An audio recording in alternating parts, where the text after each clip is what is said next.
Okay, well,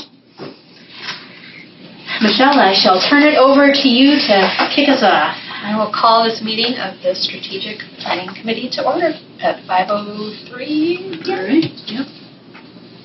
Can we all rise for the Pledge of Allegiance, please?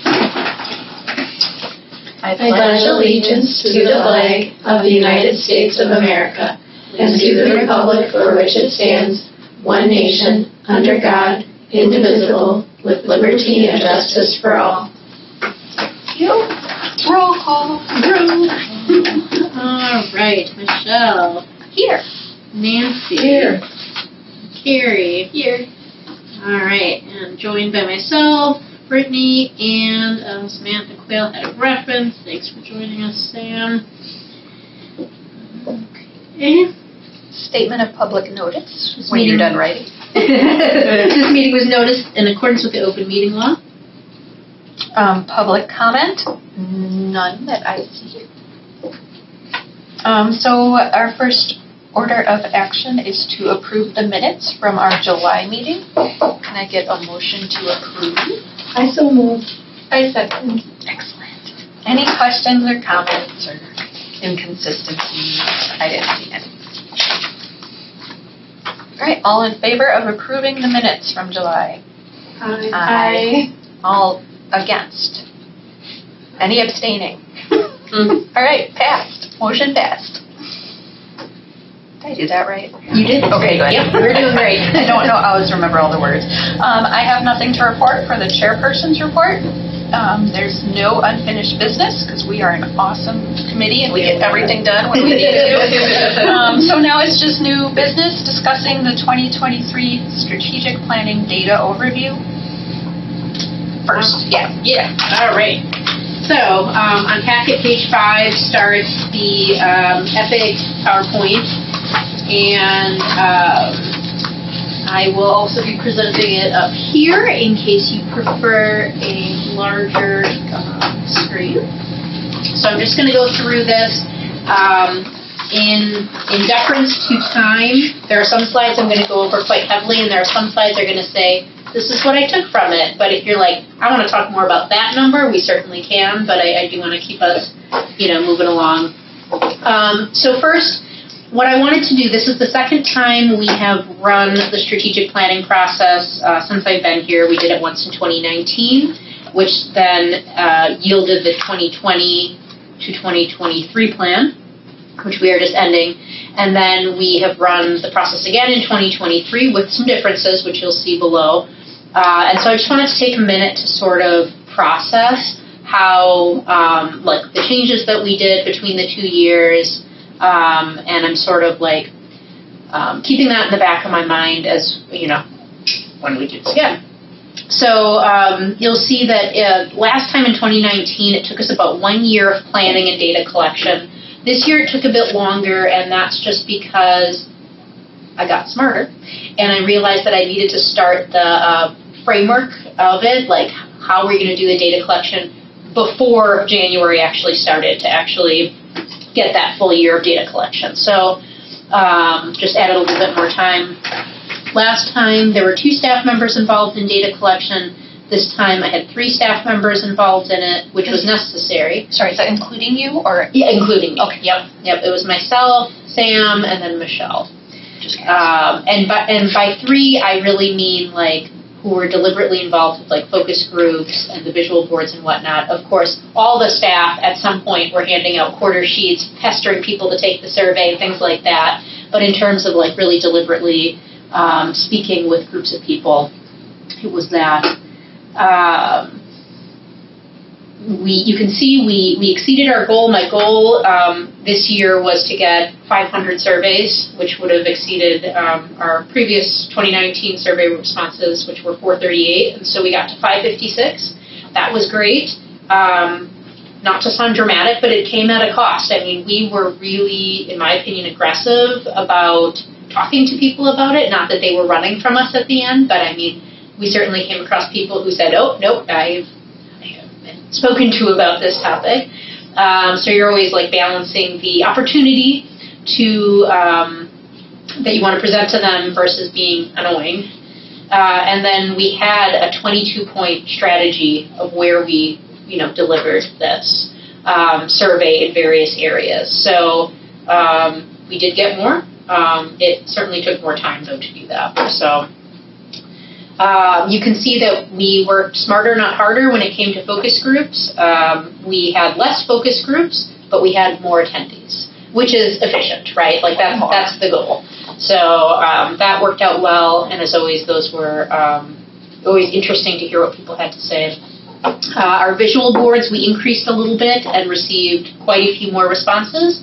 100% more. That's impressive. Yeah, it was a lot. It was a lot. Or 1,000% more, Yeah. I should say. So, and some of that's dictated by the questions. Certainly, I think some of them. Last time it was, do you like this piece of furniture or this? And some of them were like, oh, you're going to do that. Sticker. So. Testimonials were basically when people provide comment cards, or when we ran certain types of get a library card month, we'd ask people what their favorite thing about the library is, or for National Library Week, things like that. So all of those types of cards and quick check-ins with people, a little bit less than in the past, but I'm not too concerned about that. I would say that usually contains less fruitful or actionable data, because it's usually 1 or 2 word responses, oh good, people do like books still, that kind of thing. But I would say that the survey and the focus groups and the visual boards have more meaty data. In 2019, we did a teen survey. We didn't do that this year, but we did run the website usability study, which admittedly there were only 4 people I tested, but it's really hard to have someone sit down who doesn't know the website but knows you well enough to want to do it with you, and then you sit over their shoulder. They get uncomfortable. But really interesting results, and found several errors, more than a few, so really glad we did it.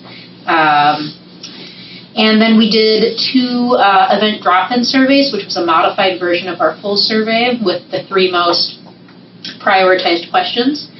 And we had 98 responses at Jammin' on Janesville, and I can't remember what the other one was. National Night Out. You know what? I went to National Night Out, but nobody wanted to do the survey there. Oh. That was really interesting. It's a very different event than Jammin' on Janesville. People wanted to walk by and they wanted to move. So I shifted very quickly after being told no a lot to just handing out the QR code of the full survey, because they seemed more willing to take that and take it home with them. I don't know how many more. We did get more surveys after, so I hope that was impactful. It was important for us to be there regardless. And I think you were in a very good spot. Yeah. You were in a good spot. Yeah, you were. I liked that spot. That was a good spot. You ran out of stuff. I did run out of stuff. It was our first time. I will do that event differently. I will get more suckers next time. That's for sure.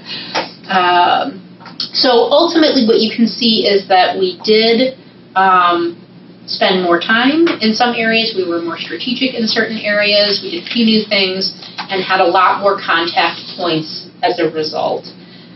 So that's good. I'm happy with that.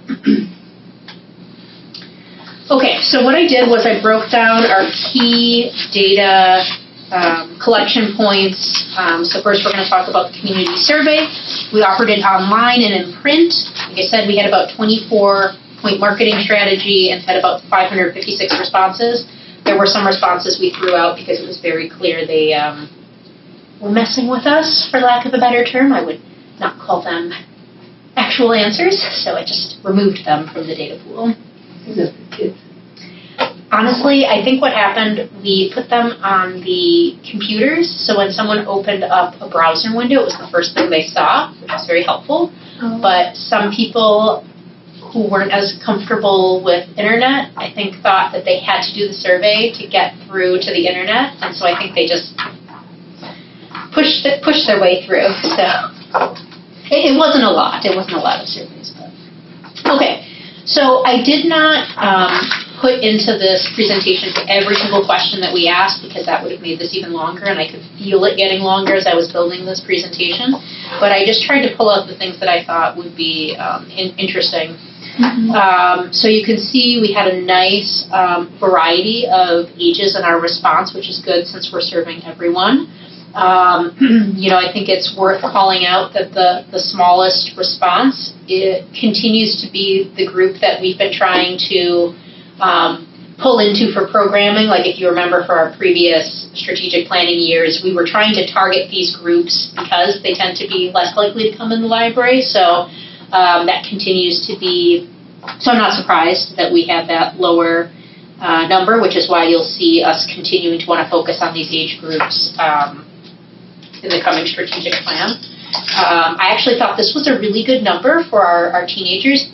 Children were not responding to the survey. These are teenagers, so probably tweens. And that's because Amanda and Sam were so generous and they put the survey into the library summer reading program. And so I think we were able to get a lot of the teens that way, which is great. So thank you to Sam and Amanda for doing that. Okay. May I? Yes, of course. I did circle the fifth bullet point. 6 were new to Muskego and they didn't know what we offered. And I wrote down, why don't we capitalize on this? But it seems to me we're already doing so much to let the community know we're here. It's hard to imagine. Yeah, the thing that's unfortunate about this survey is unless someone put their email in, I have these responses, but I would love to reach out to these 6 people, but I don't know who they are, right? So some people left, we did ask if you want follow-up. But I think it's helpful to know that there are still people who are we just arrived. We do send a letter to every new resident, maybe it got tossed in as junk mail. Maybe. So shame on them, not shame on us. I don't think we're not losing respect here. It's shame on them that they're not. We tried, but it's a helpful reminder that going to places like National Night Out, which is not a traditional library program, it is important, and we'll keep doing that. So it's a good reminder. But what you'll see as we talk more about marketing is, we'll get to that. But yeah,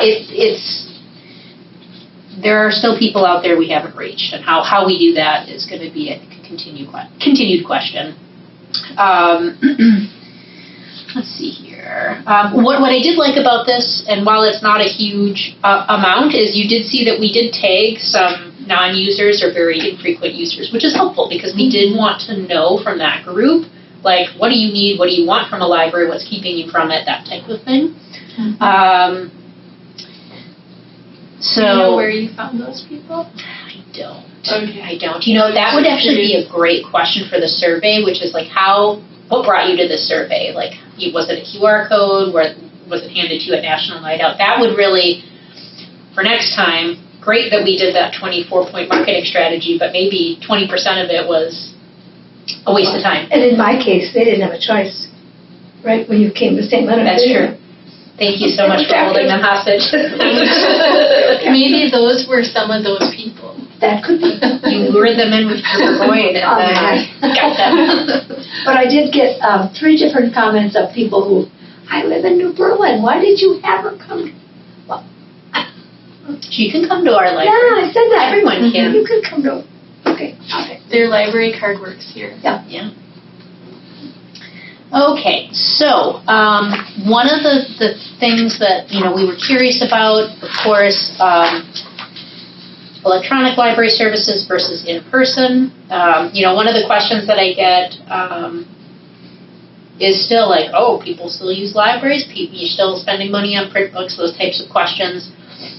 And as you can see, there is still quite a few people who would like us to invest and spend time on the in-person services, being in the building, physical books, physical audiobooks, DVDs, things like that. We didn't break that down into age groups, did we? We did not, no. That would be an interesting, I could do that.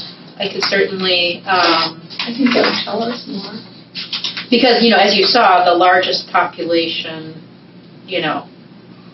our largest response 20% was 71 and over. Yeah. So of course, you could maybe make some correlations to that. You could also argue that if most of the people who responded to the survey were already users of the library, maybe that means that they often come in anyway. So the fun thing about data is you can argue with yourself all day long about the results if you wanted to.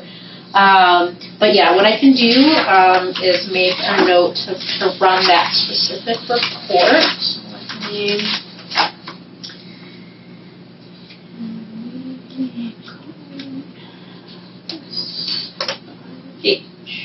Okay.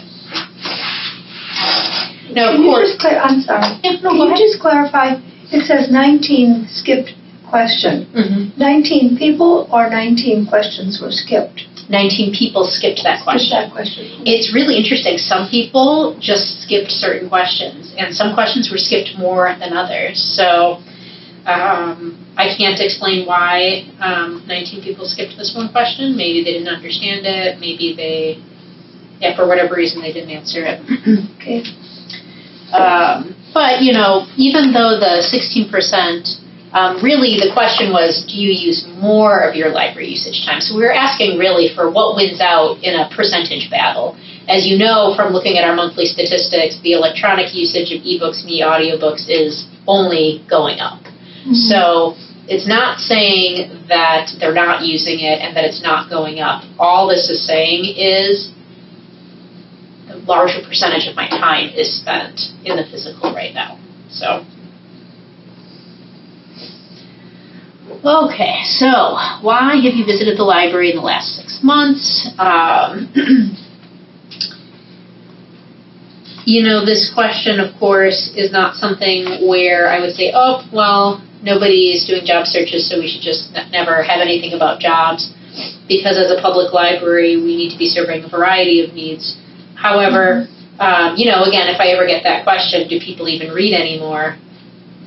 Questions like these help show, are we meeting our mission of providing materials for people to read? We absolutely are. That continues to be something that's an important focus for them. As you can see, asking staff a question, some of the questions have changed over the years. Maybe they don't need as much help putting a book on hold, but maybe they need more help with the app, things like that. So the questions change, but the need for library staff to be there to answer them still remains.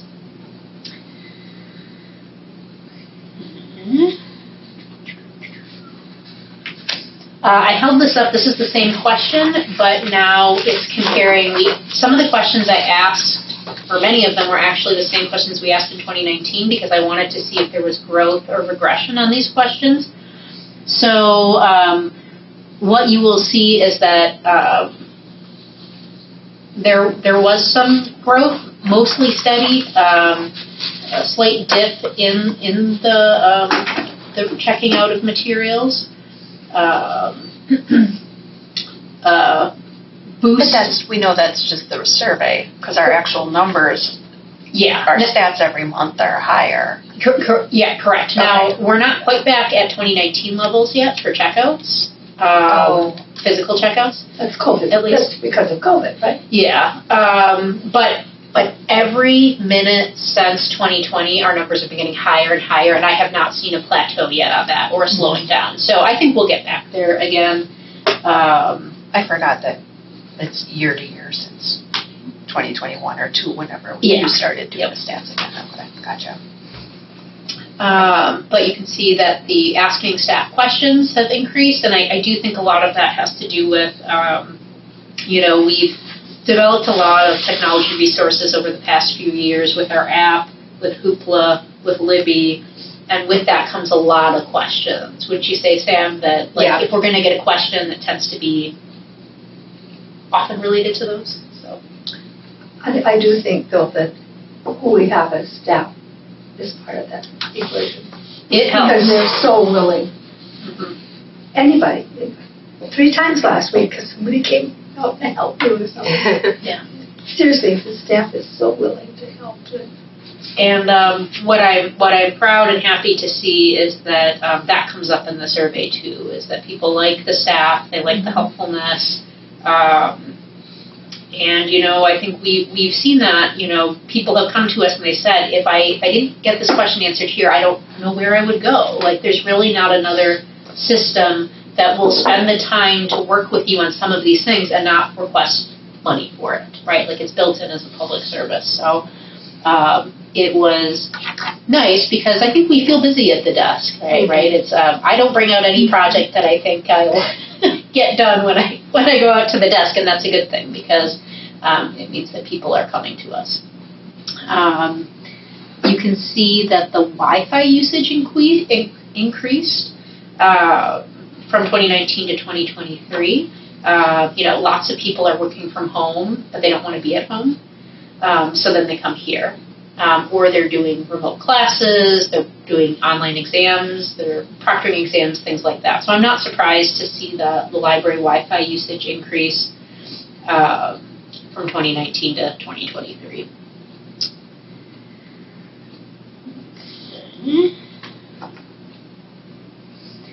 Here's where things get interesting. So this is kind of a hard graph to read. I know it kind of makes my eyes a bit buggy.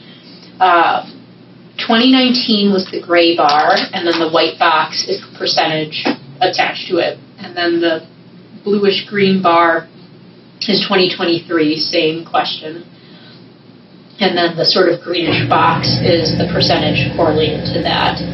And so, at least on this page, for the first set of questions, you can see awareness dipping in some areas, but overall increasing, right? Like, you're seeing people are more aware of our online education topics. They're more aware of our memory care kits. They're more aware of canopy and things like that. There were dips in some things, but overall. You get to the second set of questions, and the awareness dips, right? So now you're seeing programs for teens, the awareness dropped just by 1 percentage point. Awareness of copying and scanning just by 1 percentage point. Meeting rooms to reserve dropped by 3%. Programs for adults dropped by 4%. Kids programs dropped by 3%. So all of these ones, certainly towards the bottom here, the awareness dropped. And I think there are so many possibilities for that. I don't have a lot of answers. There was lots of people moving during COVID. There are lots of people moving in, lots of people moving out. I do think that, I don't know. I think that marketing is continuing to get more spread out, right? It used to be that the only social media platform was Facebook. Now there's still Facebook, but then now there's Instagram, and there's still Instagram, but now there's TikTok. And so what we're seeing when we get to the later marketing data is that it's not like people abandoned Facebook, it's just that a percentage of people moved to Instagram. And it's not that people have abandoned Instagram, it's just a percentage moved to TikTok.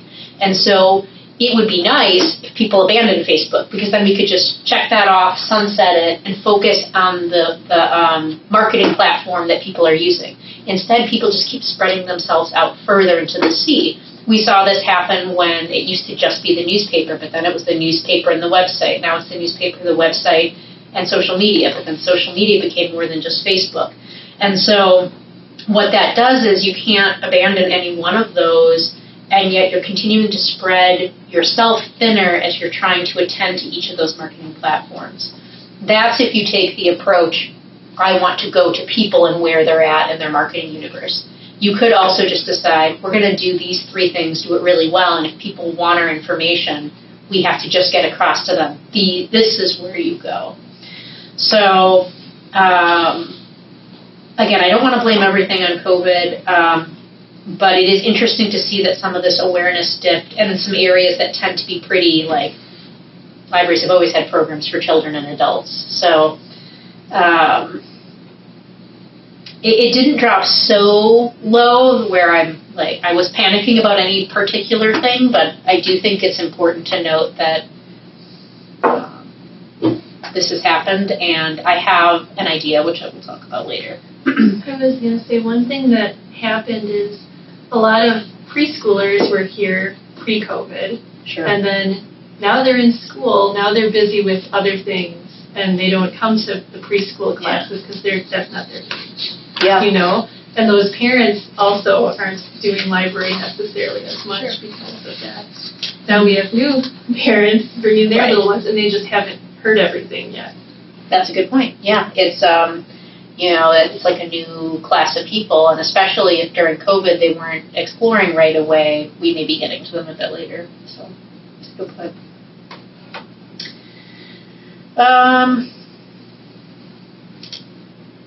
I don't know what to say about this slide. Basically, we changed the question slightly about the awareness. It used to be just audiobooks, but then I added e-audiobooks to it, and so this was us trying to see if by adjusting that phrase did it possibly impact the outcome of it. So, okay, this is a perception question which we asked in 2019 and again in 2023. Good news is that by and large things were fairly steady. Bad news is in some of the areas where maybe we would have wanted growth, it was fairly steady. So you can see that what continues to be strong in terms of people's perceptions of the library is that it's important to them, that our facilities are clean and appealing. And again, a shout out to all the staff and board members who advocate for those capital projects we've done over the last 5 years. It matters, right? It matters, and it takes a building that was 23 years old, and it makes it still feel clean and appealing. So that's a good thing. If we hadn't done those projects, I'm sure we would have taken a dip on that number. It's good to know that people think we're important. I changed this question slightly. In 2019, it said it was a place to go to relax. And I changed it to a comfortable building to be in. I guess those could be construed as two different things. You can see that jumped quite a bit, but maybe it's just because the question was asked differently. Otherwise, pretty steady across the board. So, sorry. Okay. So when you start to look at the strategic plan draft that I built, of course, what am I going to be looking at? I'm looking at the areas that had the lower perceptions ranked for continued action items. And even then, not that I don't want to improve these numbers, 1.3 is in between somewhat agree and agree, so it's not like we are in the -2 categories, but still room for growth. So adequate advertisements regarding programming and services is the lowest perception number we have. So you'll see those action items there as a result of that. Skipping the slide because it's the same data, just portrayed a different way. Satisfied with the library's hours. So 19 people skipped that question again, 537 responses. The good news is that 90% of people are satisfied with their hours, which is up from 86% in 2019. Of the 10% that weren't satisfied, this was their feedback, 40 of the 54 said Sunday hours, 10 of the 54 said Friday, 8 of the 54 said later Saturday hours. I will be talking with the board about this when I talk with them about the strategic planning draft at the November board meeting, because it came up with the larger group. Aren't these decisions part of the city's responsibility? No, it's actually you could bring employees in on a Saturday night with the okay of the city. That doesn't. Wow.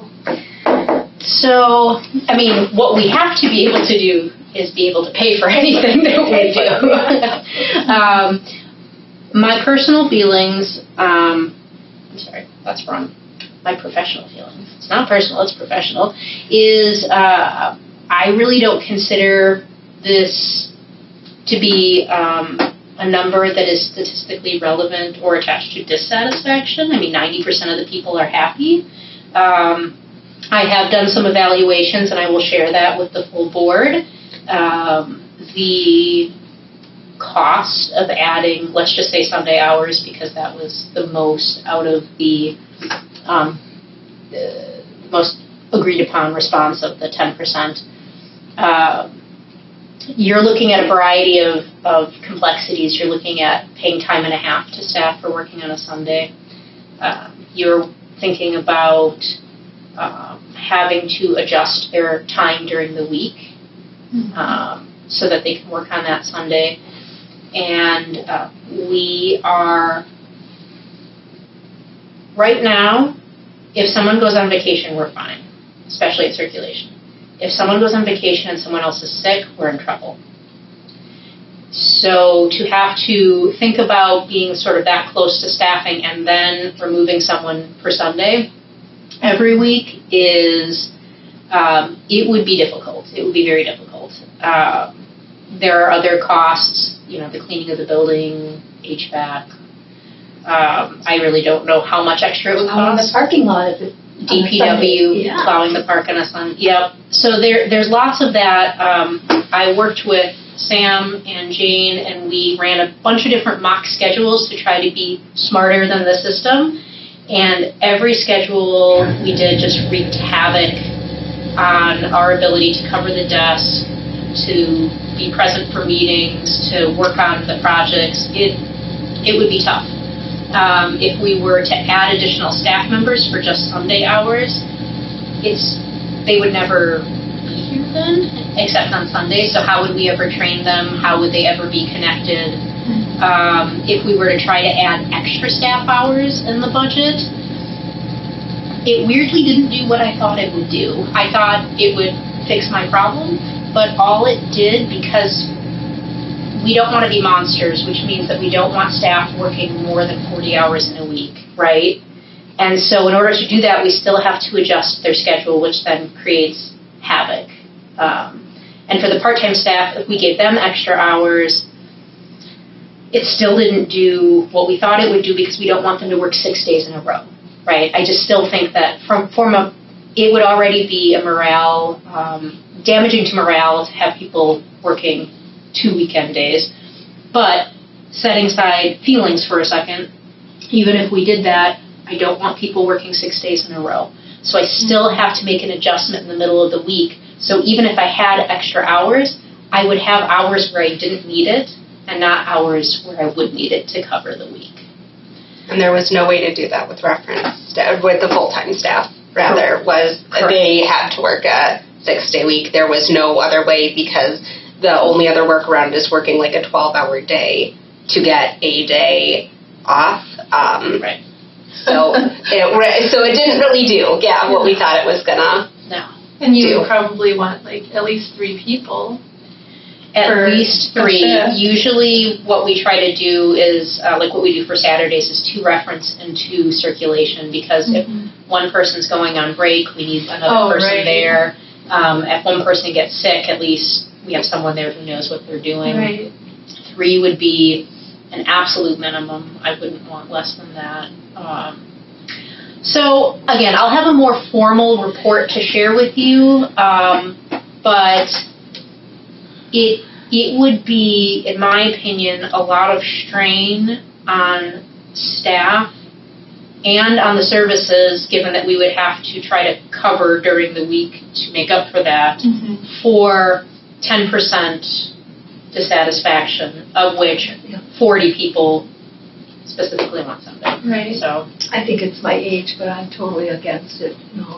To me, Sunday was family day, and that's how I grew up. That's how I raised my children. We would not have come to the library on a Sunday. Some people also may say that on a survey and never come on a Sunday. Yeah. the other thing is, and while I normally would love to provide every possible service to people, New Berlin has Sunday hours. They're not so far away where if someone needed access to Wi-Fi, making copies, a quiet place to study, they could get there in a more reasonable amount of time. So if we look at 3 things, the complexities for staffing, and the potential costs there, the lower amount of, that only 10% said they were dissatisfied to begin with, and the fact that about 12 minutes away we have New Berlin with Sunday hours, who are part of our system. People can check out books from there. They can use those services. That's what my recommendation will be to the full board. So you can dwell on that. You can think of questions that you may want to ask. That topic will come up. Again, if you want to ask me any questions in the meantime, that's very helpful also, because it might help me sort of think about, is there any other data I need to investigate on that before the full board meeting. So I have two things. Could we ever have the library open without circulation? Without reference desk people? Like if we had it for 4 hours on a Sunday and it was just checkout, and we made that very clear, reference desk is closed on Sundays. So that would mean we'd have 2 people in the building. That would be pretty thin. Just a thought. Yeah, no, it's just throwing it out there. Hire another interesting. part-timer and see if they. I don't know if, I get what you're saying, that it's just checkouts, and as long as that was the case, like you said, but I think reference handles all of the computer, all of the printing, all of the Wi-Fi questions, Right. so it would truly be people could just check out materials and fax. Circulation, of course, takes care of that too, but I think when you're offering that, I don't know if that would meet the needs, because we don't know specifically why they want the Sunday hours, if it's for checkouts or if it's for those other services like the Wi-Fi and the computers and all of that. So I don't know that would solve the issue, and I don't know then again if you just do one reference and one circulation, you still run into the same issues of breaks or if people are out or things like that. The other thing, when you don't have too many people, if you get 2 phone calls, everyone's tied up. Yeah. That's a creative question. Mm-hmm. And then I just realized I don't know how many full-time staff do we have and what are their hours. Could we get a table of what Isn't that in here somewhere? works, what it I know everyone's listed for the names. I don't know if the hours are listed there. I can tell you that full-time staff generally work 8 to 4:30 or 8:30 to 5 or 9 to 5:30. So basically a 40-hour. Yep. But then each full-time staff member works one evening a week, so around the 12 to 8:30-ish time period. And then part-time staff we have working in 3 shifts, so 8:30 to 12:30, 12:30 to 4:30, and 4:30 to 8:30. And all of the circulation staff, with the exception of the supervisor, are part-time. 20 hours a week. Yet most of the reference staff, with the exception of 2 assistants, a children's assistant and an adult services assistant, are part-time or are full-time. So we have 2 part-time, and then the rest in reference are full-time. Thank you. Yeah. Right. So the amphitheater. We use the amphitheater, I would say, infrequently right now in the summer for summer story times. That's about it. One of the issues with the amphitheater is that it's not accessible. And so you either have to walk in a grassy ditch, which is not good for ankles, or walk on the parking lot, which, as cars peel around the corner, is not the safest place for children and families to be walking. Or what we do right now for safety is we let them out the fire exit, which is not a great solution, because we're basically teaching kids that they can go out that door, and one day they're going to be like, that's a door I can go out, and then the fire alarm will go off. So I would really love to be able to, you can actually see if you go up the west side entrance, the sidewalk just ends, just sort of stops. So it would be perfect to just be able to connect that to the back. Also, it would make it then stroller accessible, wheelchair accessible, walker accessible, just a more steadier and safer walking path. So I would really like to do that.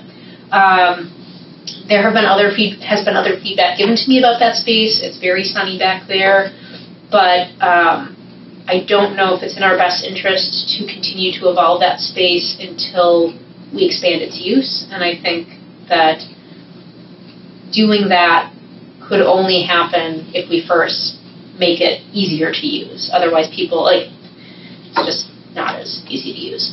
I have no idea what this will cost, but I was just curious what people's feelings were about it.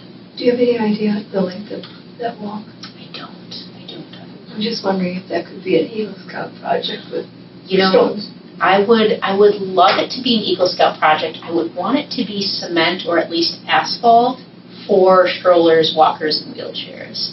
Otherwise, The pavers are good for walkers and strollers, am I right? I feel like the grass might grow up more frequently. Well, it will. Yeah. It will. And if you think about it, that was an Eagle Scout project back there. Yes, and that was cement. So I would certainly love it if someone could make a walkway, as long as it would be something that would pass like the accessibility goal of it. The reason I brought that up is because there's another item in here that would lean towards that. When I was Women's Club president for 8 years, I must have had 15 kids call and ask for a Eagle Scout project. Please help us find them. If you find them, send them my way, because the erosion project I wanted. I did the flag mailbox. That was me that said. Well, wonderful, and I'm glad, and it needed to be done. But I have reached out to certain Cub Scout people. I'm like, I'm looking for Eagle Scouts. I have some projects, because our wood chips keep washing out the front entryway, and I want to get what do you call those, like retaining wall blocks to, and that would be a perfect Eagle Scout project. And I've been trying to find one. I can't. So if you have access to Scout leaders at school? Not Eagle Scouts. Okay. The littler ones. Okay. But maybe the littler ones know where the bigger ones are. Maybe. Where are they hiding? I can ask, I'm sure. Yeah. Yeah. And so yes, if I will keep looking for Eagle Scouts, and this would be a great project for them. I will as well. Yeah. Okay, so our passes. Right now they are funded through outside means, through the Friends and through the family of Irene Murray. I was curious what people's preferences would be if we were to expand. How we would fund those is a topic for down the road, but first, are people interested? And of course they are. So the state parks was popular as a response, as was the Milwaukee Art Museum.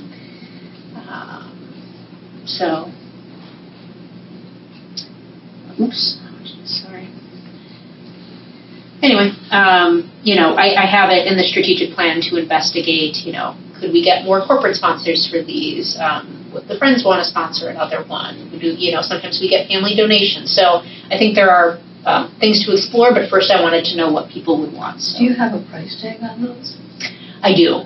I don't know them off the top of my head. Someday I'll stop in and just see what Women's Club could do to help with this. Yeah, absolutely. Yeah, I know we did that research. I just don't remember. Okay. Actually, the Wisconsin Historical Society is a really good deal because it gets you into any site. Mm-hmm. So like Circus World or Old World, Wisconsin. It covers a bunch of different sites. Right. I wish I would have made that more clear in the survey, because I wonder if people thought it was just to get into the Madison, Wisconsin Historical Society as opposed to all the different sites. So. Okay, so technology updates. They come with a cost, and so I wanted to see what our patrons would want us to prioritize. They could select 2 responses when they were taking the survey, and they could vote twice on the visual board. You can see overwhelmingly renewing your library card at home was a goal. I'm not surprised. This is something that is very frustrating for our patrons. And I get it. If the DMV can do it, then we're in trouble. then we need to level up. The tricky thing about this is that the system was exploring an option for everyone, and then it kind of got stalled. But there are some ideas that I can pursue on my own. We just have to make sure that it's safe, because people still have to show their photo IDs. You still have to come to the library. I don't get. You know, I think, come here. well, some people love to use just the e-resources, and some people will just come in to renew their card and then leave right away. It's like a job, a task to do, and, you know, the fact that they had to come in and do it as opposed to come in when they wanted to come in. And I don't have the same date as either of my children, and they don't have the same date, so it's like 3 times a year. Oh, yeah. I have to. Oh my goodness. And my license doesn't have my new house address because the DMV doesn't update your license until it's actually renewed, unless you pay, which I'm not going to, so I have to bring in a bill. I know. I'm sorry. Actually, we should talk offline because we can get your kids and you to have the same renewal date. Okay. Yeah, It's not difficult to do that. And this is not actually something I'm super irked about. It's not a big deal. I'm here all the time, but I can see But, how other yeah. people would be and how much more convenient it would be if I had to do that once a year. Yeah, for sure. So that's something certainly we're going to do. The expanding of the ebooks and e-audiobooks and reducing wait times, that's something we're working on a system level, and we just voted to put more funding towards it from the system. The system has money that they get from the state, so we voted to reallocate that. So we're already going to start to work on that. So that's good because the patrons want it. So. Okay. Favorite method. So marketing questions. So this is sort of what I was talking about when I said that we keep just spreading thinner on where we try to tackle people. Marketing I'm methods. not sure tackle it. Where we prefer to approach people in a marketing sphere. So, and it's honestly, I predicted this, but it's amazing how it almost worked out to a T. If you look at the survey, they're spread so evenly, right? Yep. Facebook, website, monthly calendar, programming text, flyers, like they all evened out into these cups basically. And the visual board, you know, similar. So print calendar, but again, sort of just spread pretty evenly. So it's hard to say, well, you know, we shouldn't do Facebook anymore, or we shouldn't worry about our flyers, or let's not do the print calendar anymore. We have to keep doing all those things. And I actually think that we do them really well. Wait for it, because I know that the data, the awareness level, may have indicated otherwise. I think that our Facebook page is good. I think we can make some improvements, and we're going to, based on the action plan items that you'll see. I think our website is good. There are some improvements to make. I think our print calendar is gorgeous. The texts are what they are, although I think our flyers are great. What I think is this. I think that we actually have good marketing products that we put out there to people in general. Can make some improvements, will make some improvements. I think the problem is how we connect people to these things, right? I don't think we need to make massive changes to our Facebook page. I think how we tell people we have a Facebook page is where we need to make that change. I think that our flyers and brochures are great. How we get people to see those flyers and brochures is the thing. We don't need to fix the piece of marketing that we're doing. We need to fix how we get that awareness to them. So that is, if you look at some of the action items and you see them talking about like awareness plans or marketing plans or calendars that make sure that we cover certain awareness, or we need to strategize. When are we going to talk about texting? Like, I'm at the reference desk. I may sit at the reference desk and go, I think that this, Facebook page is the greatest thing ever. But maybe Sam doesn't talk about the Facebook page because maybe she thinks the app is really cool. And now, depending upon if you got me or her, you've gotten different pieces of information. But if we picked the month of February to talk about the Facebook page when people come to the reference desk, we know we've been consistently hitting people. So I think our strategy for how and when we talk about these marketing methods is where we need a strategy. So I look forward to working with staff on that.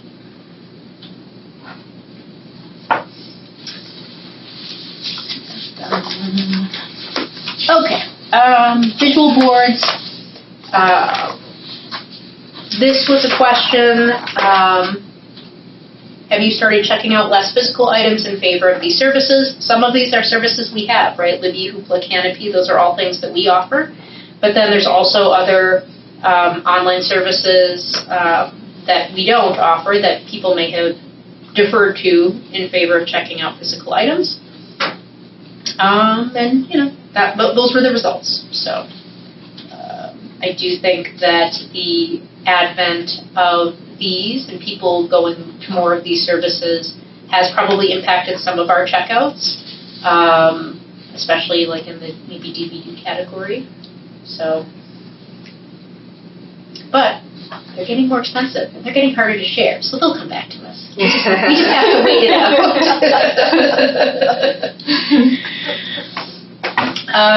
A sensory space in the library, and then because we didn't want to make assumptions, we did make a little description bubble here so that people knew what they were possibly providing feedback on. And so we just said a sensory room is a space that provides a sense of calm and comfort to help self-regulate behaviors and emotions and improve focus. So most people said yes. Where to put that, if we were to do it, is a whole nother ball of wax, which is why you will see in the action plan, or in the strategic plan, a lot of assessments for space, not just storage, as you could see we need to think about, but like, if we were to do a sensory space, it's not automatic that we will, just because people say yes, can we do it? Can we feasibly do it?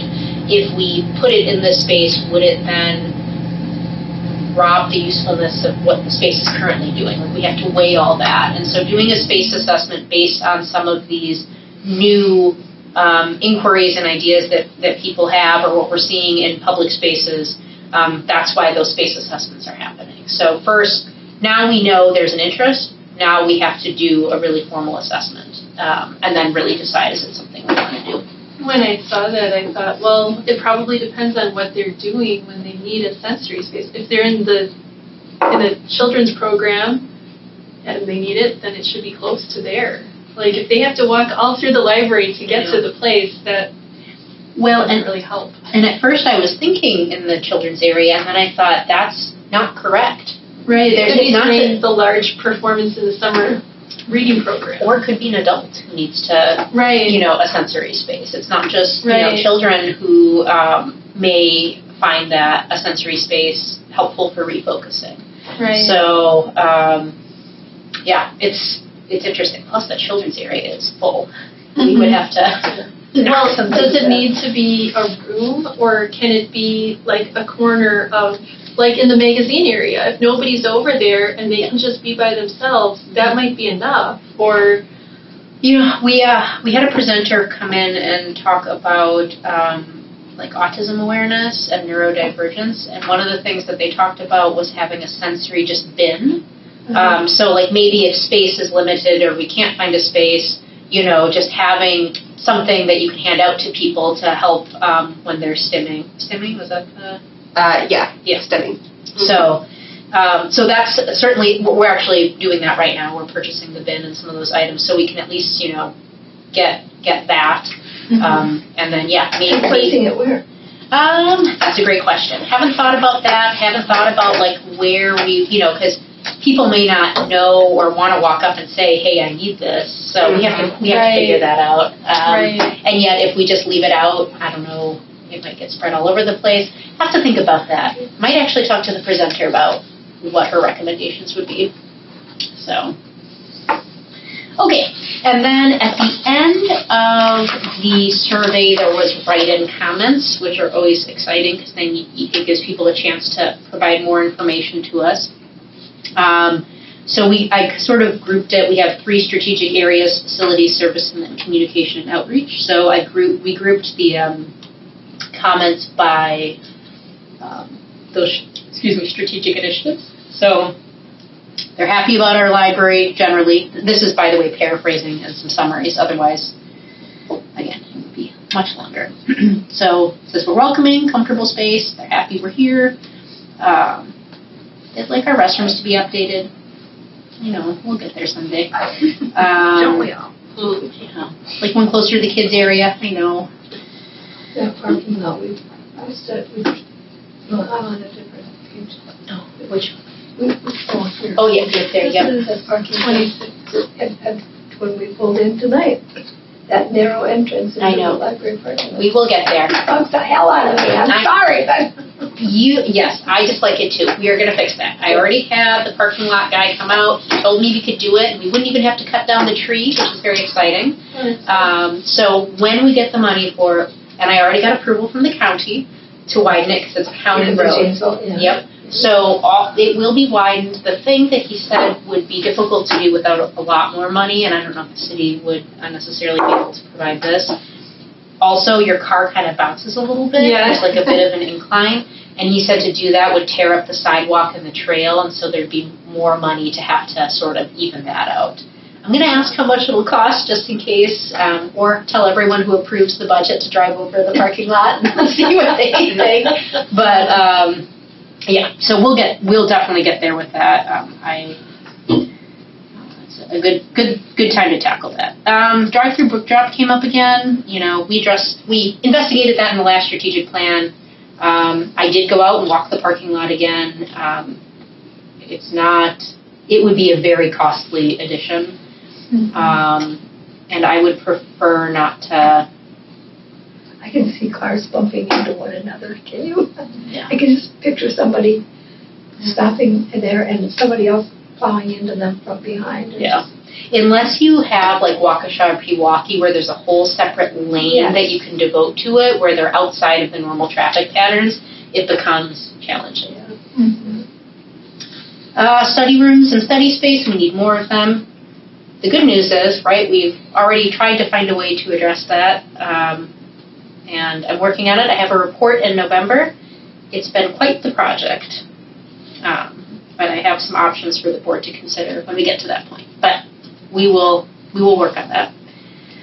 Amphitheater, you know, some people didn't know about it. Some people would like to see it used more.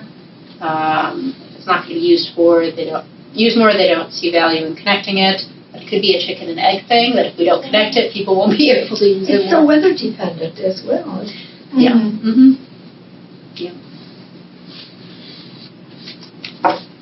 I want to know what makerspace is. That's kind of a big question. Oh yes, I will tell that to you. Yeah, a makerspace tends to have things like a 3D printer, a laser engraver. It's just opportunities to sort of tinker and build and create, often utilizing things that people may not be able to have in their house. Like we all have construction paper and glue, but having an engraver, having a 3D printer is sometimes outside of people's ability to set up.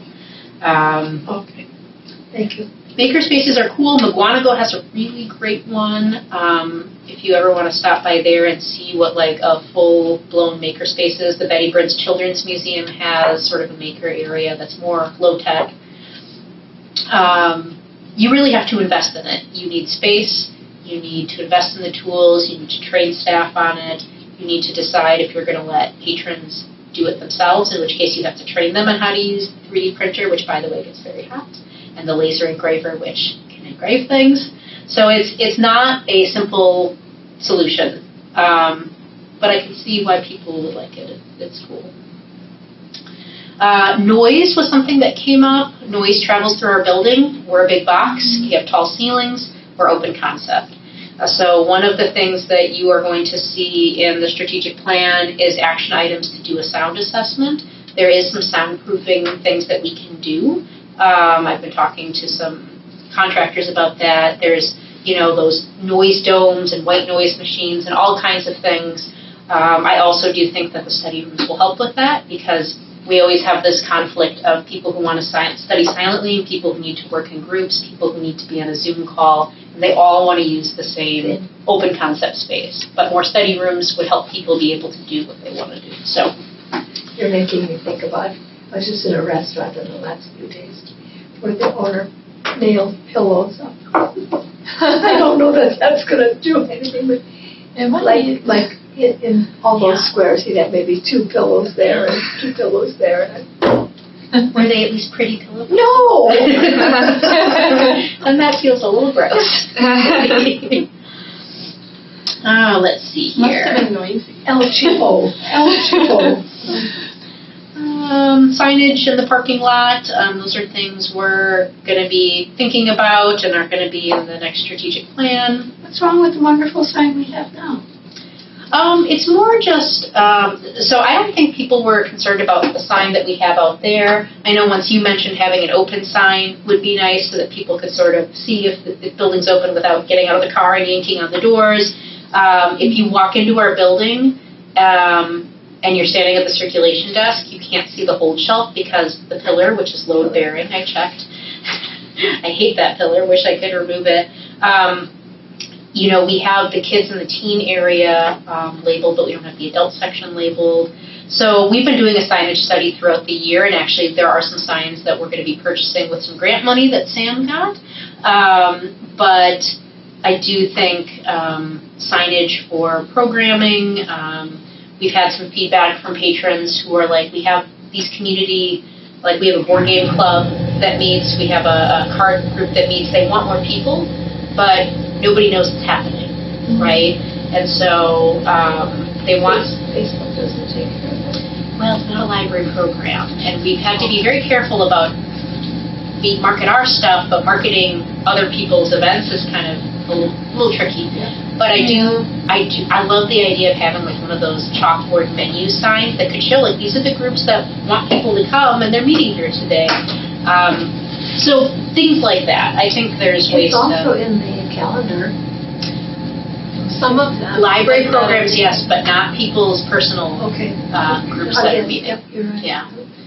And yet there are some people, like there might be some Girl Scout troops who are like, I don't want you to advertise that we're meeting. This is not a group that is inviting just anyone to come in, right? So I want to find a way to help those groups that want to add community members leverage that, but in a way also respect other people's privacy. So maybe there's like a box they can check when they fill out their meeting room application for the year, and then we can add, I don't know. That's why we need to look into it.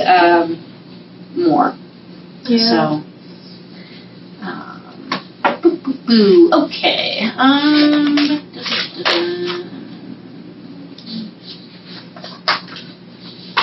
I'm also against the last bullet point to allow alcohol Oh, to be served. yeah. I wanted to throw it out there. It doesn't come up too frequently. Every once in a while, a wedding shower or a baby shower with champagne. It's not a frequent request. As you can see, this was sort of ordered in terms of weight. We're getting to more one-off comments. So, by the way, just because I have these up here doesn't mean I necessarily agree with them either. I thought that would be wrong to just only put up the things that I thought were things I wanted to do. But, yeah, I don't necessarily think that's a great idea either. Okay, so then feedback in the survey for services and programming. I'm not going to go over this. These were really specific ideas. What you're going to see in the action plan is that staff are going to be looking into programming requests that came from patrons. So basically, one of the action items is going to be me giving them this list and saying, hey, look at it, explore it. Maybe there are some good ideas here. So.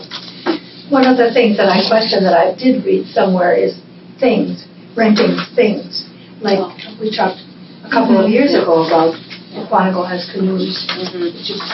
Yeah, the library thing. Yeah. I'm against it. Here's why. I'm against it too. Okay, great. You and I, Nancy, form a club. I can see why it's of value to people. It takes up a lot of space. And we don't have room for a canoe. We just don't. And the other challenge is, and I don't want to sound, I hope this doesn't happen to the other libraries, but that are doing it. But you have to maintain all this. If the sewing machine comes back, if the snowshoes come back, if the shop vac comes back, you have to maintain it, you have to repair it, you have to keep it in good condition. And this, I have heard other libraries, this takes a lot of time to maintain collections like this. And there are other priorities, as you can see from here, that I would want us to tackle first before I think we would have the ability to tackle other things. Cake pans, though, that's kind of awesome. It is really awesome. Yeah, because how many times do you want to Right. And I have so- friends that have a huge bundt cake pan collection, all different shapes and characters and things. Yeah. That might be kind of cool, but also gross if they Yeah. return it dirty. Yeah. that's true. It is cool. It's not a bad idea. It's just not an easy one to execute. Right. And Right. if we had the space, if we had the staff time, maybe we can explore slowly into it. But honestly, like, there are some probably things I would do first. Staff have talked about wanting to do a board game collection, because board games are really cool, but often $50 to $70 for the cool ones. Or circulating puzzles. That's been a really, how many times do you do the same puzzle? So those are things that I feel like are more in our wheelhouse to manage and circulate, because they're more similar to other things than the shop vacs and the welders and the other stuff. So I think you can possibly see those types of collections coming up in the future more so than We may be stepping on the toes of rental people that rent those out too. Yeah, That wouldn't be fair. Yeah. On the next page, what did I make you do? This page? What page are you on? There's a couple. 29, 29. Was it the adults and That one. seniors? Could be bus to the library. It should bus be 2 S's. No. What? 2 S's is a kiss. That's right. It is bus. It does look weird though when I It look looks at very it. weird. That's okay. And all- It's not the worst spelling error I've ever made in a public meeting. So. Okay, moving right along. Like I said, I know it's 6 o'clock, so I'm going to keep us moving. I have another meeting at 7. Well, then I'm going to keep us moving. Onward. Okay, so that was the survey in general. And what I was trying to do, as you could see throughout that, is tell you, like, we're not going to go through, don't worry, the entire strategic plan draft. I'm going to take your questions, because then you can tell me, like, things that you want me to think about before it goes before the board in November. But what I wanted to do as I was going through that data is show you, like, this is the data that we were looking at, and that's how some of these things, action items, then came about. It's not because I was bored one day and thought it'd be a good idea to do X. Like, we were pulling it from the data. So this second section, we had 2 open call focus groups, 11 focus groups where we respectfully asked to attend groups that were already gathering, like Nancy's St. Leonard's group, or like a Friends First Coffee, or some of the book clubs that we went to, or the senior living facilities. Also some personal interviews of just people that, like I really want, like the Chamber of Commerce. I wanted to get the business perspective, so I wanted to talk with them. So just really briefly, it's always interesting when we see the same types of opinions come in the survey and then also be reflected in the focus group. So communication, what's your preferred way to get it? Again, preferences are just mixed. It's all over. They like all these different things. Facilities, again, they really appreciate the gathering spaces and meeting rooms, the kids area, the study rooms and study spaces. They want our restrooms to be accessible. And I read somewhere to sell diapers. Did you see that? I saw that, yeah. I'll tell you though, I would bring back. there have been some times when I forgot a diaper. I don't know, Sam, if that ever happened to you with Cassie, but there have been times when I have run out and, like, it's not been great. Even if you don't forget, they go more than you're expecting, and all of a sudden you're like, how did you go through 3 in the span of an hour? Can't we invest in 2 or 3 packages of diapers and give them And just give away. We probably could. Selling diapers, I couldn't believe it. Yeah, we probably could have emergency diapers. I'll even donate those.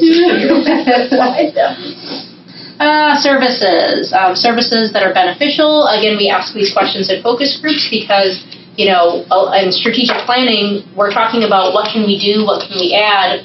We also have to talk about what are we going to sunset And because we can't just keep adding and adding and adding, that's mathematically not possible for the amount of staff hours that we have. So I ask why their services, which ones are beneficial, so we know what to keep preserving, what to keep investing in. Programming, of course, was very high. Print and AV material, still really important to people. Electronic material, Explorer passes, senior outreach, our holds, like borrowing from other libraries and bridges. They love the scavenger hunts for kids and teens, things like that. So it's good to see what people are prioritizing. What would bring people to the library more? Programming was a popular response. So again, I think how we can advertise our programming will always be something we're going to keep thinking about as we're talking about awareness and how to boost that to people. And as the world changes too, right? We always keep up with whatever's changing. Definitely. See, I put yours at this Saturday Doman Storytime. And more evening family programs of interest to kids and adults as a together activity. I know Michelle was about to mention. And the antique and praise service.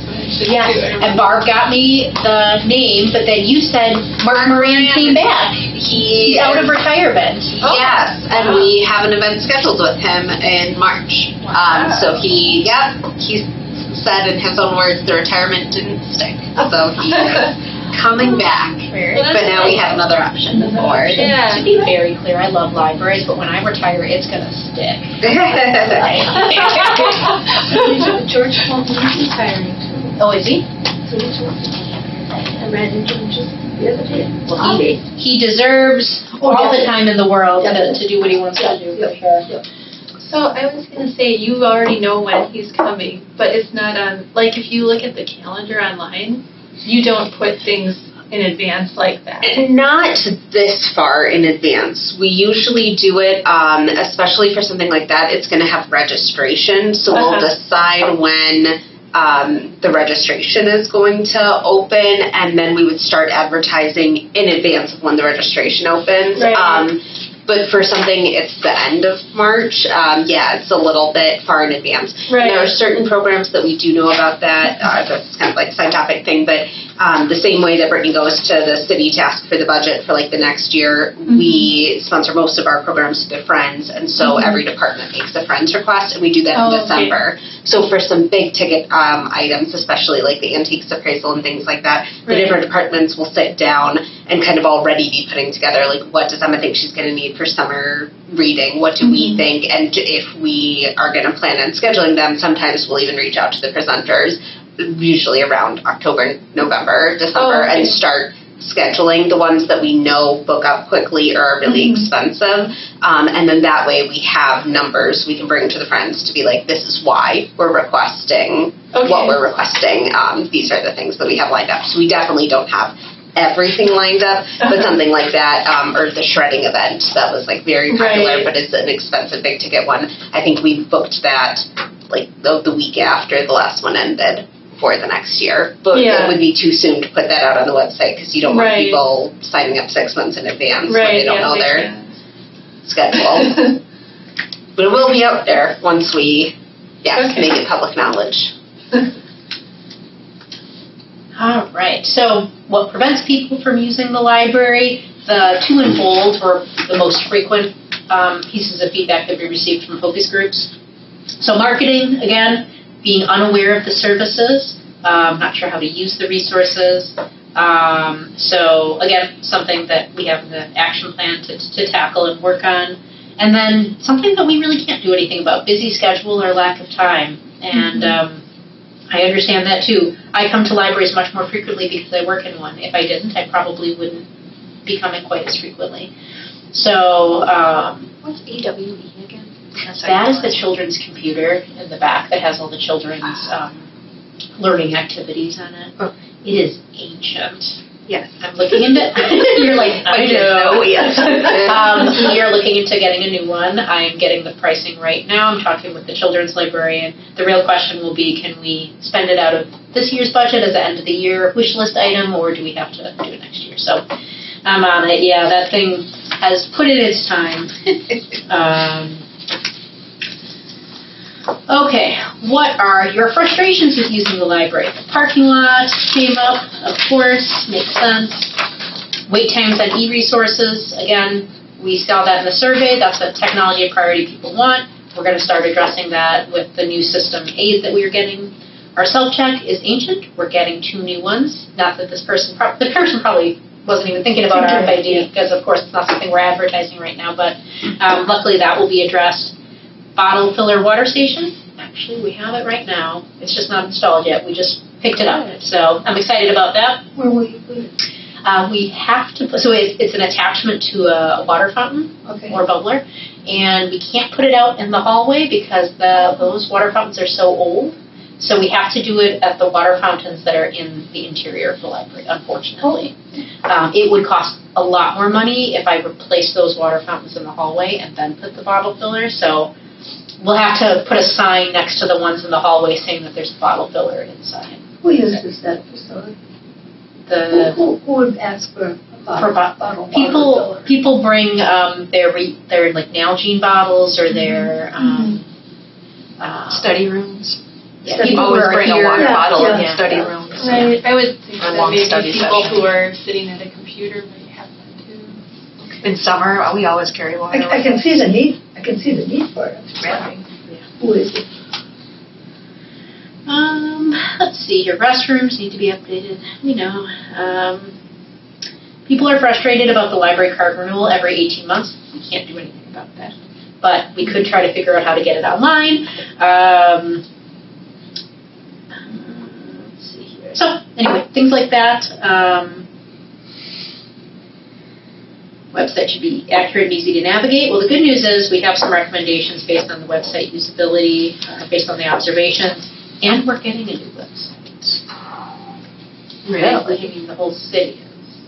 Oh, wow. Getting new? We're getting a new company. Probably.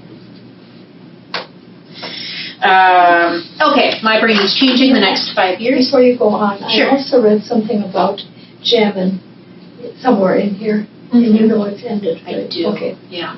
Yep, so one of the action items, so Jammin' on Janesville is no longer. It was one of those rare instances where it was too popular.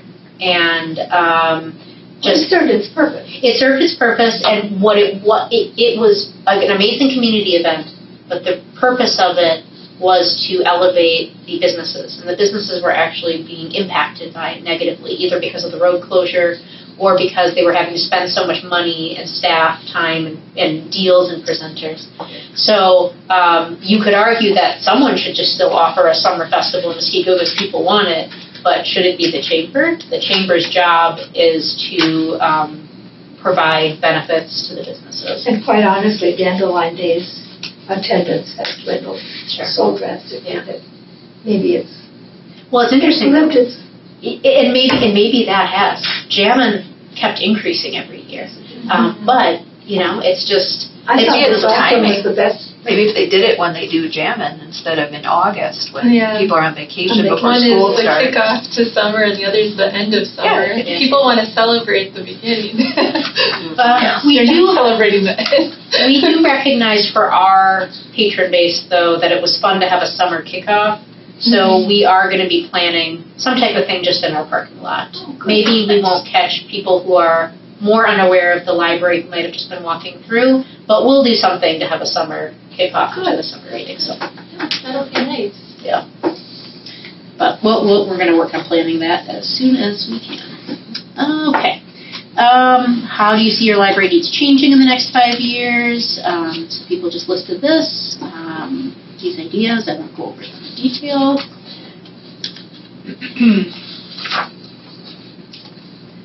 If you had to tell a friend. Again, just want to shout out the staff, friendly, helpful, user-friendly environment. You know, a lot of that is because of the amazing staff that we have. They love the programs, they love the events, they know it saves them money. They like the selection of books, you know, just lots of really nice positive things. So it was good to see that. Anything else that you'd like to say about the library? Again, appreciate staff. They like the furniture, the gathering spaces, the meeting rooms. Somebody mentioned somewhere in here, more comfortable seating for the movies. I know. It is a bugger. I know. honest to God. I completely agree with you, and I've been thinking about that for so long. The problem is that when you think about like relaxing and watching a movie, you're thinking about more chairs, kind of like the stuffed chairs that we have, and you think those would be more comfortable than the ones we have? We've got folding chairs now. They're not folding chairs. They're meeting room chairs. Stackable chairs, yeah. I mean, we could roll a couple of those in there and see if we have some excess. We could see if people. It could be an experiment. Don't tell anyone. We'll roll a couple in next time, and if people sit in them, then we'll know that they're better than the other ones. But don't tell anyone. Make a BYO chair too, if you want to bring your camping chair. Oh, yeah. Like the ones with you can put your feet up. Yep. Sorry, I do have mine. Well, we don't want them to fall asleep and take naps here either. You know what? If someone needs to take a nap, that means that they were comfortable enough to do it here. I'm okay with that. I take a folding chair, turn it around, and put my feet up on it, and watch the movie that way. Yeah. Okay, let's see here. Okay, drop-in events. So that was Jammin' and Janesville. Oh yeah, and Resort. One of the other ones. This was the. Sorry, what page are we on? 45. Thank you. I should have put the packet page numbers on the PowerPoint. So there were only 3 questions because I knew in Jammin' on Janesville someone's going to have a drink in one hand and a sparkler or something in the other, and their ability to answer a 15-question to 20-question survey was going to be nil. So just ask them 3 basic questions. One, I wanted to assess how much of a user they were because that would impact the next 2 questions. So how often do you use the library?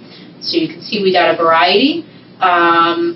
And again, helpful that we were in these places because I think especially at Jammin', we caught more of our non-users, which was an important piece of info to capture.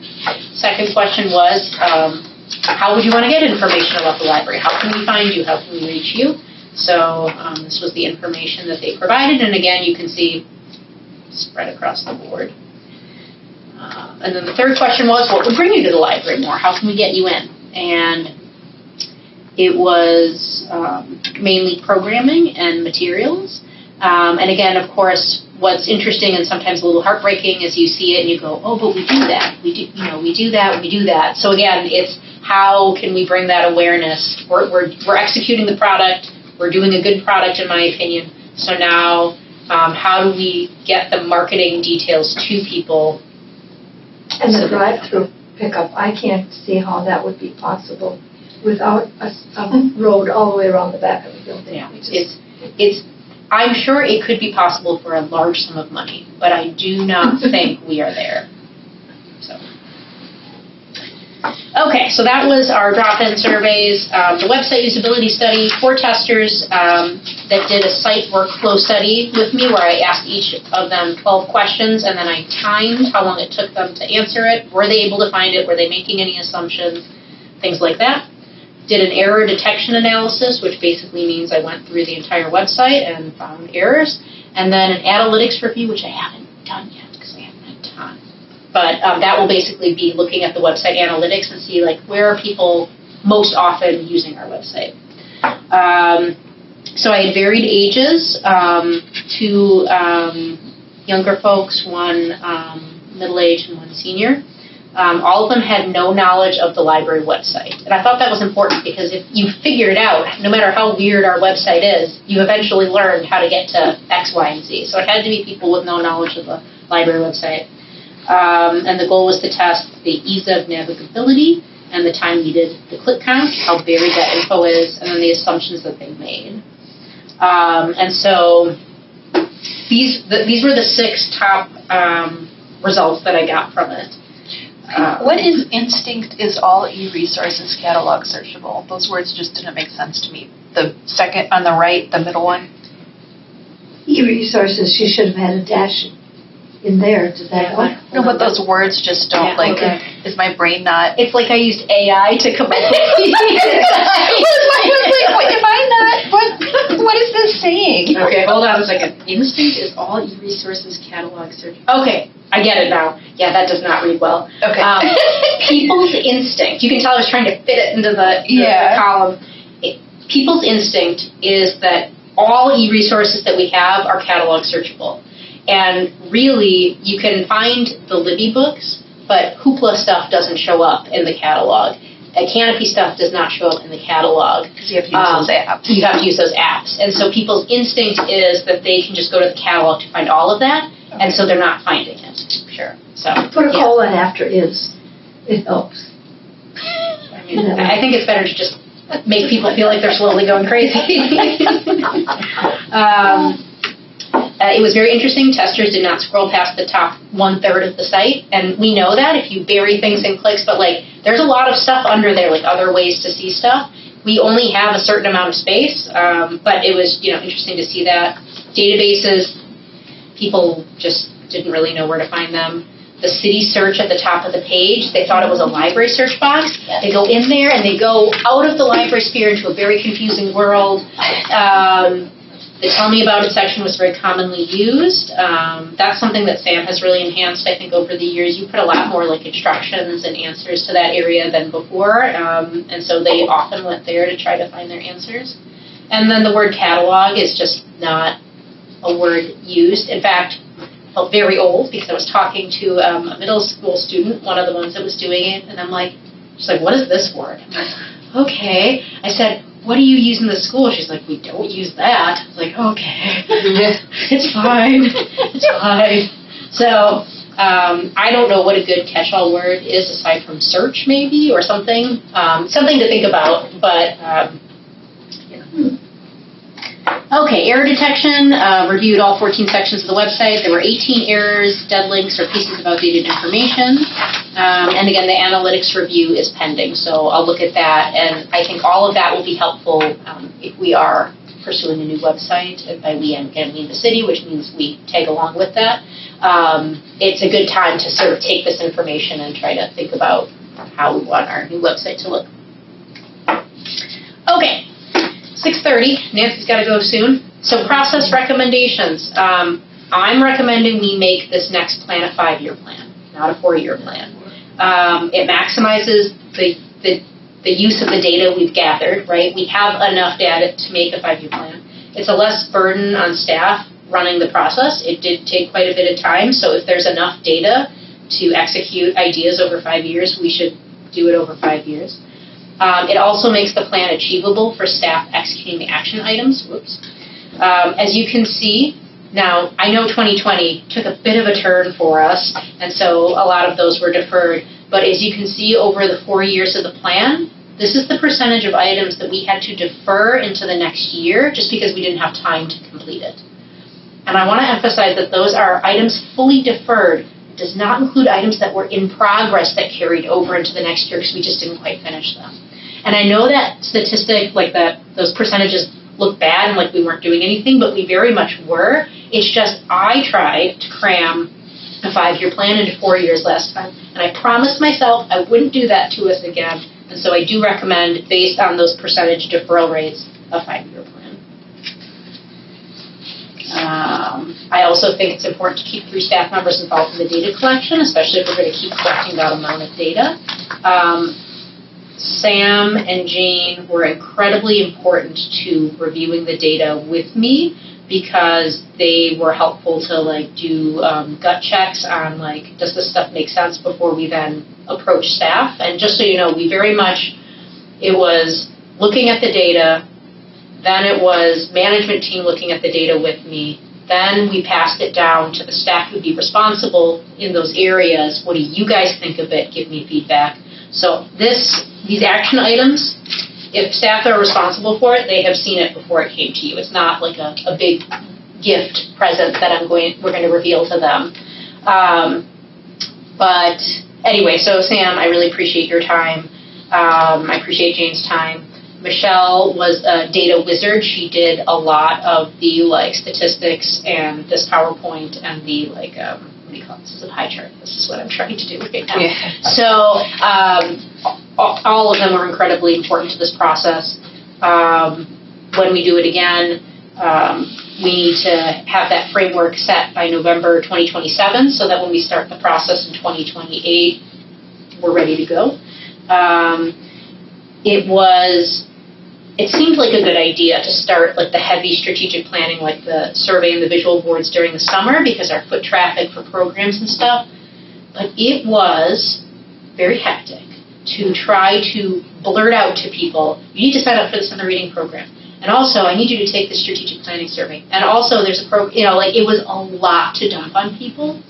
And so, I guess I'm going to have to talk more to staff about like if that felt like they were overloading patrons as they were trying to get them all that information. Is it worth it to try to grab the groups of people, or could we start it a little bit earlier and still get the same success? I think it's flattering to be asked to fill out a survey. You think that my opinion is important enough? I think it's flattering. Yeah, I hope so. We sure asked them a lot, so I hope You did. I really need to end the data collection August 1st. That was my plan, but then I just ended up needing to schedule some more focus groups. And so the analyzing of the data ended up starting not until mid-September, and I really could have benefited from starting the analysis earlier. So I would want to be more deliberate about that. The staff time that it took, this is at minimum 140 staff hours to do the data gathering, 60 staff hours to do the data analysis. That, if you take that and you multiply that by my hourly rate, Sam's hourly rate, Michelle's hourly rate, you're going to get a number that normally if I had said we should pay a company to do this, you'd been like, okay. You did pay a company. It was the company of Michelle, Sam, and Brittany. And in some ways that's good. We're very familiar with the patrons, and I'm not saying it's outside of the scope of our jobs by any stretch, but I just want to call out the time that it took, that in the strategic planning year, I would want to lighten our loads, our goal loads, even more than I did already, because we need to make space to do this right. In addition to everything else you do. Yeah, right, exactly. So that last year needs to be a year where we do that. There are companies that do this. I've never used one. In some ways that can be helpful because then you're getting maybe a new process and an outside perspective that might pull out different chunks of data. But also I think if I did it a third time, I would be amazing at it, right? Because it's my third time doing it, I've worked out all the kinks. But these are all things to think about, and I wanted to document this so that when it comes time again 4 to 5 years from now, instead of me going, well, what did I have a problem with? I can go, oh yeah, these were the things we came up with. So, okay, that's that. So, lastly, what I will say is the packet page 53 is the draft of the strategic plan, and so this is basically talking to staff, talking to the library board, analyzing all that data that you just saw, and then distilling down to what are the priorities based on what the patrons, the staff, the board are saying. I'm going to skip right through. I mean, the front page is just introductions. It's just articulating what our process was so that if people ever said, what did you do? Why did you do it? How did you get this? We know. Yes. Well, there's some typo things. Nonsense. First of all, the footer, there should be a period after community. Oh my gosh. And second of all, your first sentence isn't good. You end with Muskego and change for the Muskego. Makes perfect sense to me. AI. It's like you think I'm fictitious AI from now on. Okay, clearly this needs some editing. Very good. I wasn't at all frantic as I was writing this to try to get it done on time. All good. Just we can skip over it, but we'll give you typos. But yeah, it's there. The next slide too. Yeah. I think that it was supposed to be nurture, but it is missing. Nurture. It's a new word. Haven't you heard of it? Well, it could be nurture. I don't know. How do you say it? Good catches, you guys. Good catches. you know what I live in great fear of. If you misspell public library by omitting a letter, you get a word you don't want. And that's my greatest fear in life. Sorry, that wasn't appropriate. Don't tell my mom. Okay. So, yeah, if you find any other mistakes, I will certainly go through this. I'm going to have Michelle go through it because she's like the eagle eye of draft. But if you know of anything else, feel free to email me or hand me a document with corrections. Okay. The page 58 is pending. I just haven't had time to do the demographic and trend analysis yet, so we'll get there. And then, similar to the last plan, I have it broken out into facilities, services, and communication and outreach. And then the goals are in bold. Some of them are same goals as last time because it worked and it's still relevant. Some of them are different goals because new ideas came forth. I had a little summary that sort of explained maybe how the process informed on what's below for each area. And then they're just there. They're there, and they are, I put in parentheses 2024 because in favor of time, because I will need a 2024 action plan to show to you guys in December, and I thought, you know what? You don't care what it's going to look in the same format. So, as you can see, if it's in 2024, that's the action plan that I'm proposing as well for each of the areas. And yeah, it's just, there it is. Hopefully, any of these action items that you see shouldn't sound too far out there because they're based on the data or our interpretation of the data or staff's feedback. So, if you have any questions about any of these things, let me know. On page 67, the last three things on the page, so discovery layer or discovery layer? Oh, it should be discovery layer actually. I think I saw discovery on something else. Yeah. But what is that? A discovery layer is a software. You know what? Sam described it perfectly today. Go, Sam. A discovery layer is a software that sits on top of the library catalog for the patron side, so for users searching for materials, and it does some things that make it easier for patrons to find materials. So on our side, like staff side, the way that we catalog and process and all that, it doesn't do anything with. It's only for the public, almost like a website for the catalog. But the real trick of it is that right now, if you were to go out to the public library catalog and you were looking for lessons in chemistry, and instead of in, you put on chemistry, you might not get the results you're looking for because it's really specific keywords. And even if you did, if you've used our catalog, I'm sure you've seen, there will be one picture up at the top that's for the book, and then you scroll down, and then it's for the audiobook, and then you scroll down, and then it's for the ebook. And it's reformatted where it groups all of the items of the same title and like work basically into one. So you would picture like one picture that would have little tabs or possibly a list. It depends on the one that they go with, like the companies that make them structured a little bit differently. But it basically groups everything together so you can see in one place. Is the book in? Is the audiobook in? Is the digital book available? Sometimes it even will pull in from Hoopla or Canopy or other websites. So it just makes it a lot easier, and most of them come with natural language built in. So if you make typos or if you're searching for something like new DVDs or things, it basically works more like a Google search. So they're really beneficial to patrons, and Bridges is getting one. They have elected as a system to do it because they see the value. Yeah, that's good. And then the next one is noise communication strategy. We use the Great Room for our larger programs. We don't have a choice. We would never be able to fit them anywhere else. But I do think it would be helpful to our patrons who are sitting at the tables or at the computers if when they come in, they know something noisy is about to happen. And so we sometimes do that, but we sometimes don't.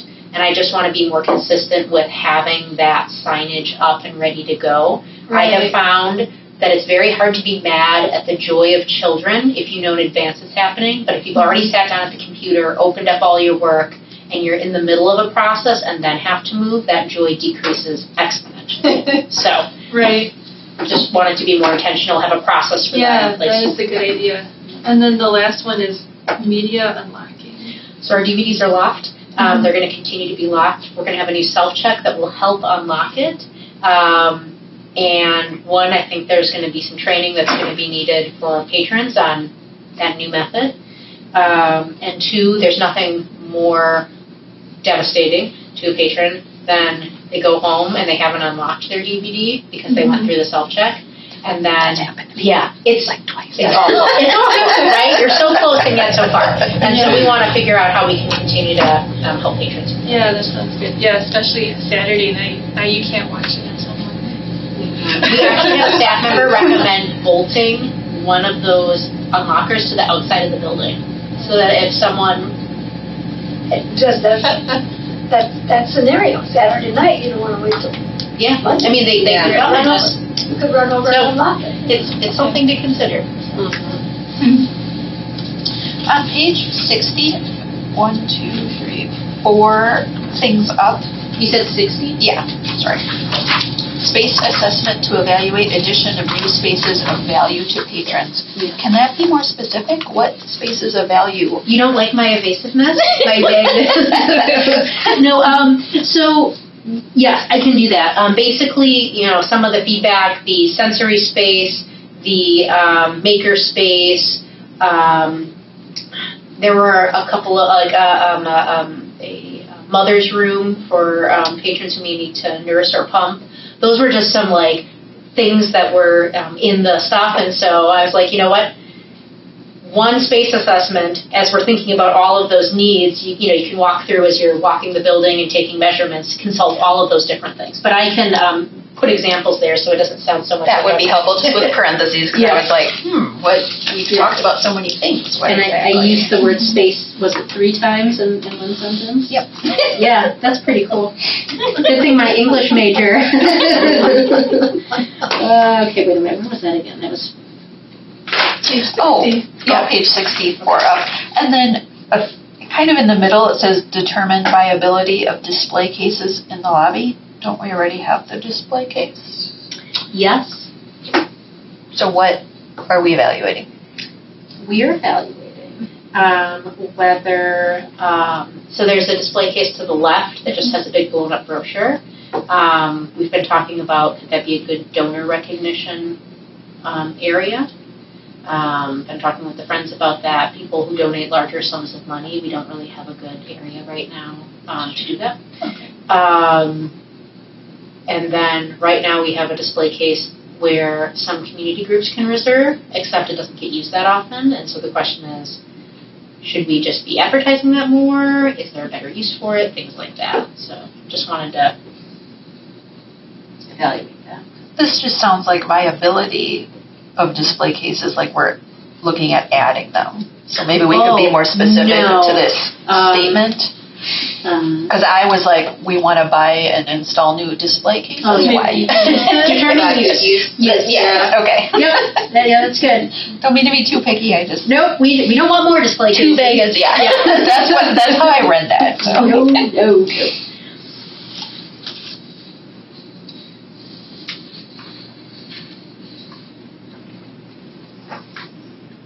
Yeah, it's going to take me 15 minutes. Absolutely. I want to thank all of you for changing to this night. That one night that my grandson was here and we had dinner was absolutely amazing. So thank you. Yeah. Good for you. I mean, I'll be honest, I used every bit of that extra time to get them here, so it worked out great for everyone. Oh, yeah. And I'm glad you could see them. And we're meeting on the 21st. We are meeting on the 21st. I just sent out an email. It's going to be a busy meeting. I'm going to try really hard. It's either going to be super long, because it's the strategic plan, the action plan, my evaluation. I may try to bump my evaluation to December, because I don't want to be evaluated when people have been here 2 hours. And they're worried about getting the turkey in the oven. It's Right, yeah. Thanksgiving week. Yeah, it is, yeah. I don't cook, so. Yeah, I may be cutting some things from the agenda and moving it to December. Okay, bye Nancy. Yeah, thank you all. That was. Nancy, if you think of anything else between now and the 21st, shoot me an email. I know Say, where to find you. I found typo, I don't understand this. Will do. Okay, bye Nancy. Good night. Thank you all. All right, anything else? What is book recycling? Find a solution that maximizes book recycling. Still on page 60. Sorry, I just have a lot of questions. Page 60 is a hot mess. I'll let Sam go over that. Perfect. Okay. So a lot of people don't realize you can't take a hardcover book and just throw it in the recycling bin, because while the pages inside are recyclable, the outside cover is not. And for a number of years, or at least a little while, we were using a service called Sustainable Shelves. That was a company that's with the place where we buy the majority of our books from, and they would let us send the books to them. They would sell the ones that they could sell, and we would get a small credit for that, and then they would debind the ones that had the covers so that you could throw the cover away and then recycle the inside pages. And this past year, I'm sure because of the cost of everything, they now only accept the books that they will be able to resell. So you submit a list in advance and they say what ones they want and they still give us that credit. But now we have this huge influx of books that can't just go in the recycling. They would have to go in the trash, or you have to have the staff time or someone to take all of the covers off. And we are looking at what is the best way to dispose of those in a both economic and environmentally friendly way. So we're looking into some options, but it is going to take some time to assess the best use of that. And are these old books that we don't need in circulation anymore, or what books are these? It's going to be a mix of things that, yes, like old books that we're reading because they're not circulating. We get a lot of donations that the friends perhaps don't want or need. Okay. So it's a mix of a number of things. If it's books that were, damaged or things like that, when patrons, check them out and they damage the book, that's a book that it's not going to be sold by the friends. Sure. It can't be resold by this company. So then kind of your only options are trash or recycling, basically. Okay, thank you. I had heard in the past, I don't know, it was, I think from Miss Abby in the past, she said that somebody wanted to get a machine that would do that. And I thought it was somewhere in Waukesha County.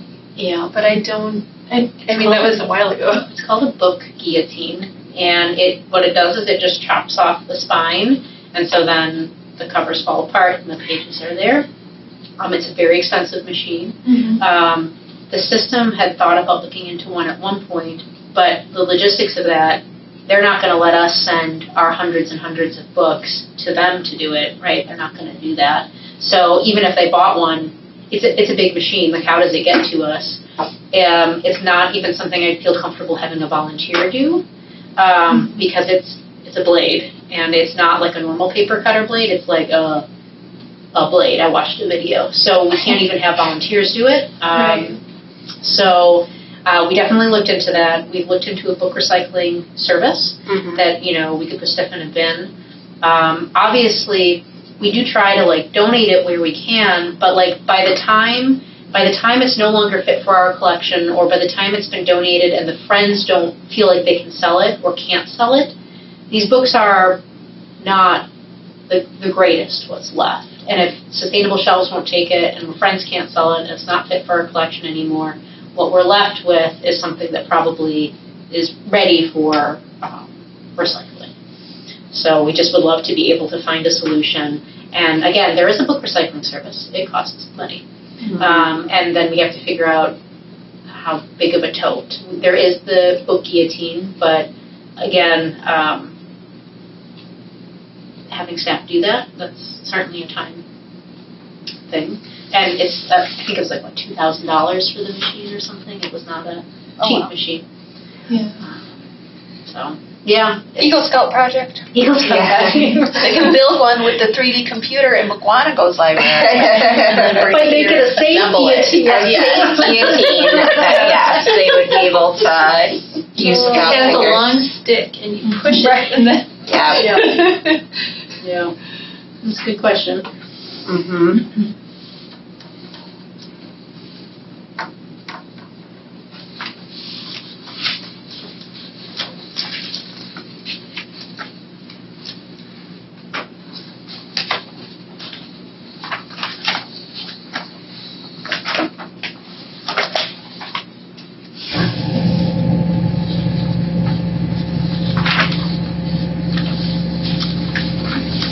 Well, like, I had a question on 61 for the, where is it? Oh, two from the bottom. Install screens and presentation hubs in some study rooms.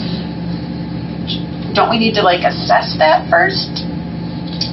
Or are we ready to install, like, you have the equipment, or you know exactly what you're gonna buy? Do you see where I'm talking about? Oh, yep. So, I suppose we could assess it. It's not a huge cost because we're talking about our existing study rooms, not the public meeting rooms. Oh, So there was an assessment of whether we need bigger TVs and or projectors in the study room and in the meeting rooms, and that's an assessment that we're doing. That's an action item somewhere. okay. The screens and presentation hubs in the study rooms, that's for smaller screens and like a little docking station. So if people come in, they can plug their laptop in, and then it shows up on this smaller screen mounted on the wall. So if people are meeting in a group and they want to talk about something, they're not like huddled over each other necessarily. I think it would be helpful to at least deploy it in one or two of them. I mean, we're basically talking about a monitor this size. It's probably like a $200 to $300 investment. Oh, that's it, So, okay. yeah, it's not like the same as buying a TV this size and throwing it up on the wall, or thousands of dollars for a projector. For sure. It just says install, and I was like, are we ready to roll with this? Should Yeah. this be a 2024, or is this something just as we can?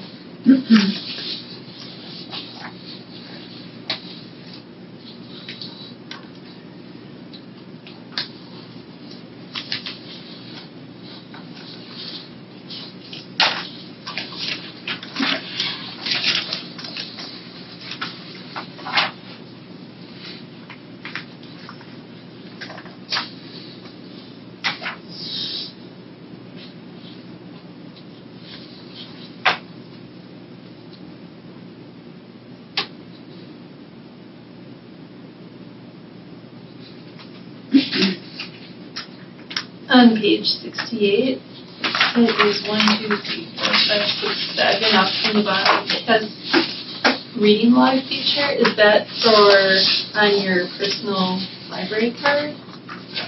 Or Yeah, so the reading log is something that if you don't have it active, you have to opt into it. And patrons assume that it's automatic, and then when they realize their stuff hasn't been logged, then they're sad that they haven't figured it out. And I don't think it's something that we proactively talk with patrons about when they get their library cards, or market it in any way. And I think it would be helpful to chat about that more, because I think a lot of people are finding it valuable.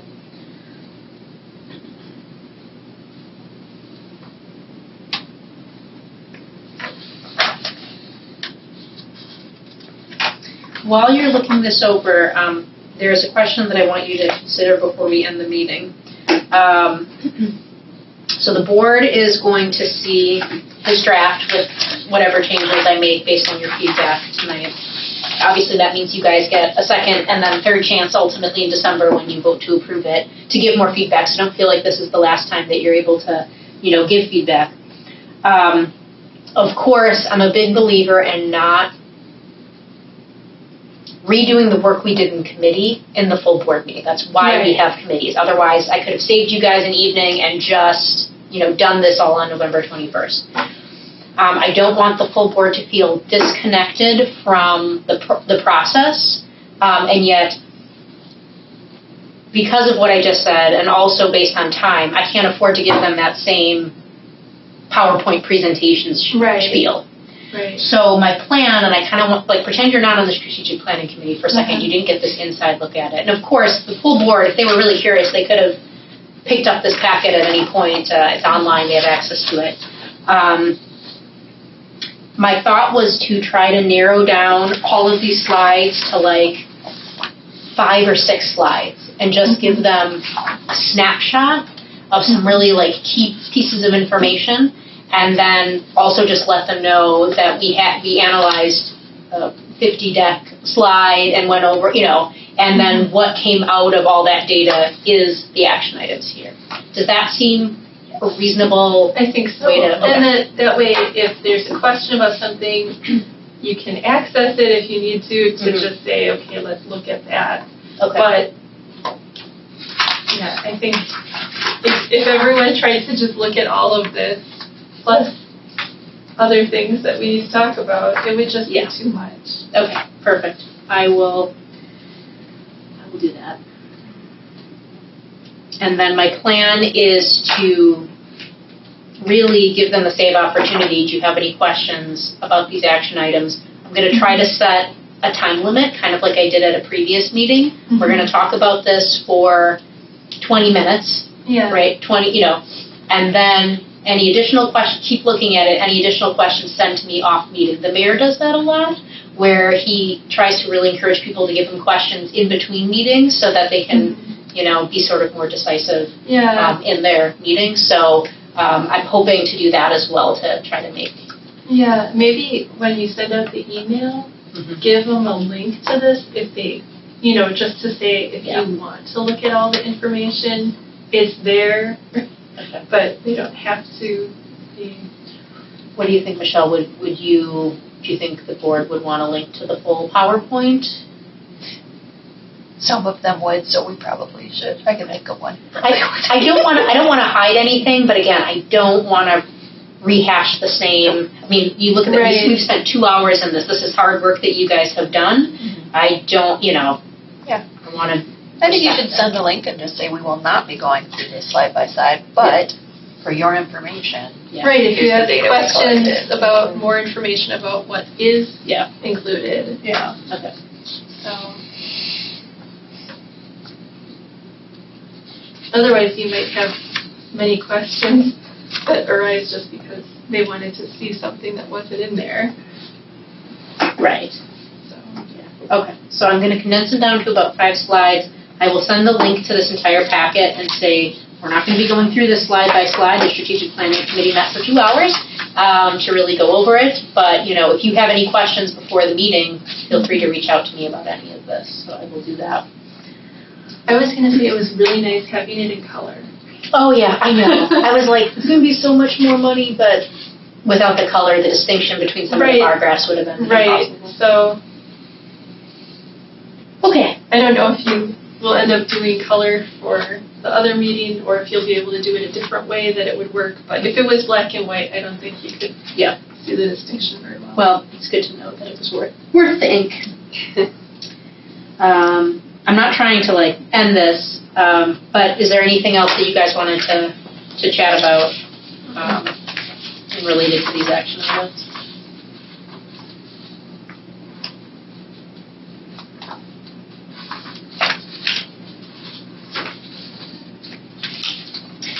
You know what?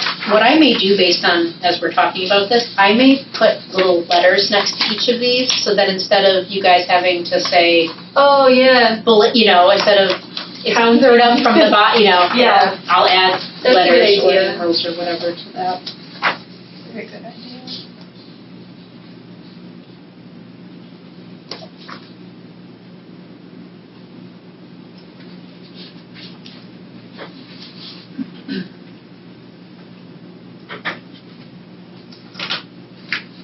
I think it's good. Good start.